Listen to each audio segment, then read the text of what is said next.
Hello everyone.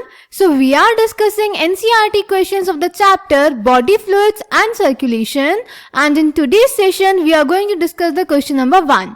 So the question is, name the components of the formed elements in the blood and mention one major function of each of them.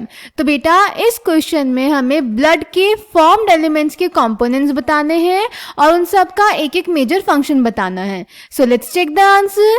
तो बेटा blood के formed elements होते हैं erythrocytes यानी RBC red blood cells, leucocytes यानी WBC white blood cells और platelets यानी thrombocytes. इसमें बेटा अगर हम एरिथ्रोसाइट्स यानी आरबीसी की बात करें तो आरबीसी में न्यूक्लियस नहीं होता और इनके पास एक आयरन कंटेनिंग कॉम्प्लेक्स प्रोटीन होता है जिसको हम हीमोग्लोबिन बोलते हैं.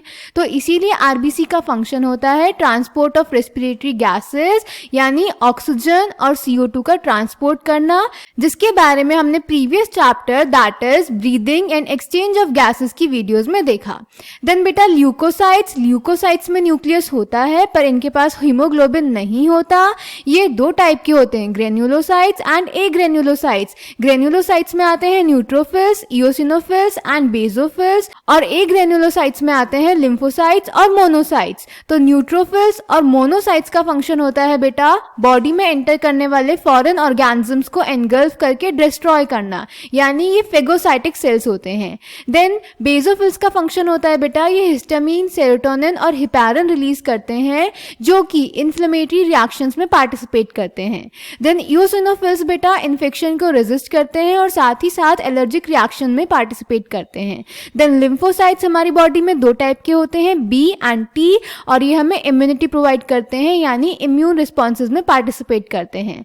देन प्लेटलेट्स यानी थ्रोम्बोसाइट्स बेटा इनका फंक्शन होता है ब्लड क्लॉटिंग करना, ब्लड कोएगुलेशन करना. अगर प्लेटलेट्स का काउंट बॉडी में कम होता है तो उससे बहुत सारे डिसऑर्डर्स हो सकते हैं जिसकी वजह से बॉडी से एक्सेसिव ब्लड लॉस हो सकता है. Clear?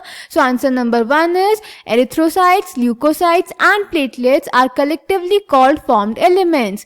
Erythrocytes or red blood cells that is RBC are the most abundant of all the cells in blood. Blood में सबसे ज्यादा कौन से सेल्स पाए जाते हैं? RBC that is red blood cells जिनको हम erythrocytes भी बोलते हैं. RBCs are devoid of nucleus in most of the mammals and are biconcave in shape. They have a red colored iron containing complex protein called hemoglobin, hence the color and name of these cells. These molecules play a significant role in transport of respiratory gases. Leukocytes are also known as white blood cells that is WBC as they are colorless due to the lack of hemoglobin. They are nucleated. We have two main categories of WBCs, granulocytes and agranulocytes. Neutrophils, eosinophils and basophils are different types of granulocytes while lymphocytes and monocytes are the agranulocytes. Neutrophils and monocytes, which are 6 to 8%, are phagocytic cells which destroy foreign organisms entering the body. Basophils secrete histamine, serotonin, heparin, etc. and are involved in inflammatory reactions.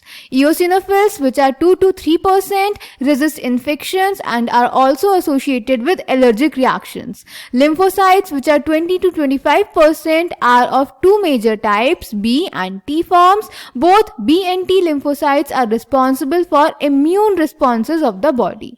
Platelets, also called thrombocytes, are cell fragments produced from megakaryocytes, special cells in the bone marrow. Platelets बेटा bone marrow में present megakaryocytes एक type के cells होते हैं, ये इनसे produce होते हैं. Clear? Platelets can release a variety of substances, most of which are involved in the coagulation or clotting of blood. A reduction in their number can lead to clotting disorders, which will lead to excessive loss of blood from the body. So I hope this question is clear to you. Thank you.